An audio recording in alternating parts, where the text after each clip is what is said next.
South India shopping mall the wedding మంత్ర సరికొత్త wedding collection south India shopping mall.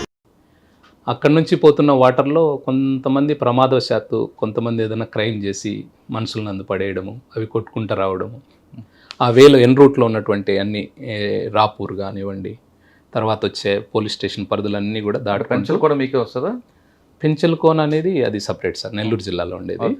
ఆ దారిలో ఆ కెనాల్ ఎంబడి తొట్టంబేడుకు ఉంది సార్. ఆ కెనాల్ కొద్ది స్ట్రెచ్ అక్కడ మాకు ఒక శవం ఒకటి కొట్టుకొని పోతా ఉంటే వాటర్లో ఆ శవాన్ని బయటికి తీయడం జరిగింది. అప్పటికి అది ఆల్మోస్ట్ పీలింగ్ స్టేజ్లో ఉంది. అంటే మనం ముట్టుకుంటే ఎక్కడికక్కడ పార్ట్స్ వచ్చేస్తున్నాయి అన్నట్టు.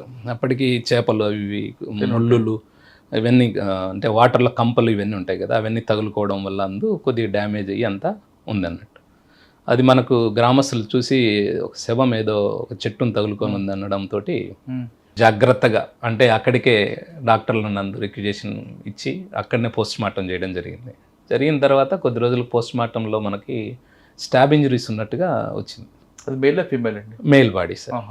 అన్ఐడెంటిఫైడ్ డెడ్ బాడీగా మనం కట్టుంటే ఫస్ట్, తర్వాత ఇంకా వచ్చినటువంటి పోస్ట్ మార్టం దాంట్లో చూసుకొని మర్డర్ కేసుగా ఆల్టర్ చేయడం జరిగింది. అప్పుడు హెచ్ వెంకటేశ్వర్లని సిఐ గారు ఉండేవారు, కరోనాలో చనిపోయారు సారు, మా మొదటి సిఐ గారు ఆయన. ఆ సారు మేము అందరం కలిసి దాని తర్వాత ఎక్కడ బాడీ ఏంది అసలు పర్సన్ ఐడెంటిఫై కాలేదు.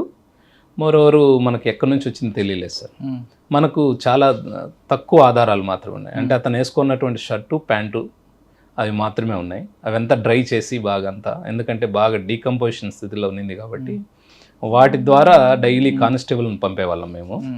కానిస్టేబుళ్ళు ఆ ఎన్ రూట్లో తెలుగంగ కాలు వెంబడి వెళ్తూ గ్రామాలలో జనాలకు యూనిఫామ్ క్లాత్ లాగా ఉంటుంది, దాన్ని చూపిస్తూ ఏదైనా క్లూస్ ఉంటే క్లూస్ తీసుకొని రావడము, ఏదన్నా మనం ఆ విధంగా మూవ్ చేస్తూ ఉన్నాం సార్.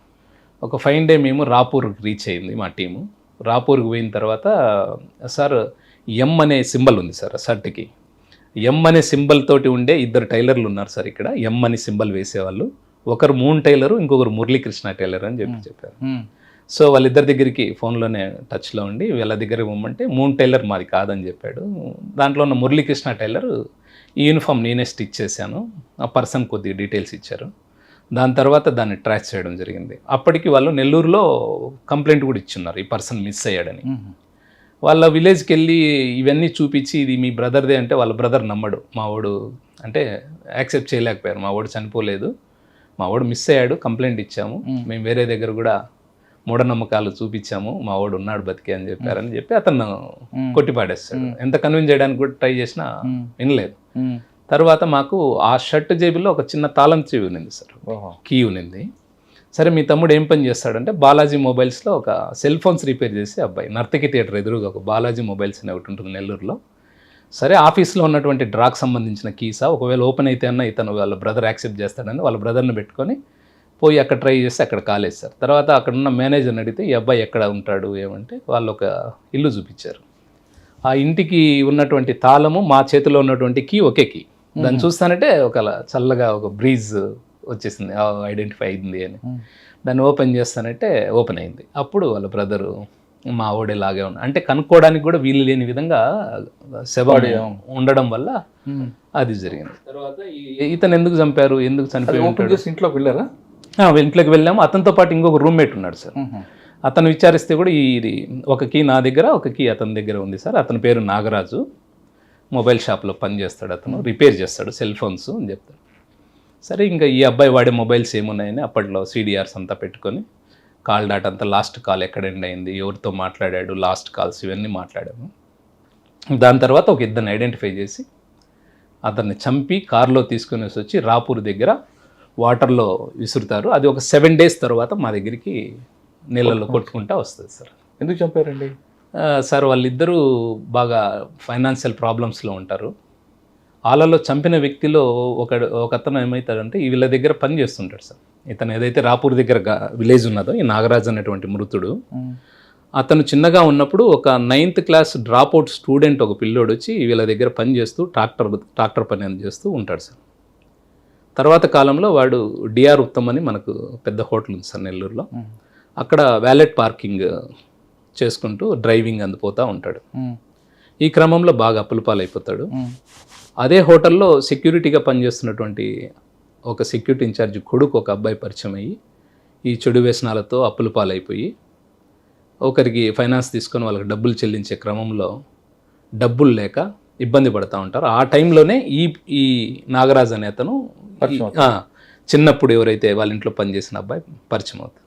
ఇతని దగ్గర ఉన్నటువంటి బంగారు, ఈ మెడలో ఉన్న చైన్లు, సెల్ ఫోన్లు ఇదంతా చూసి అతన్ని ఏదన్నా చేస్తే మనకు ఆ ఫైనాన్సియర్ దగ్గర మనం ఇబ్బంది లేకుండా ఉంటామన్న ఉద్దేశంతో ఒక ప్లాన్ వేసి అతన్ని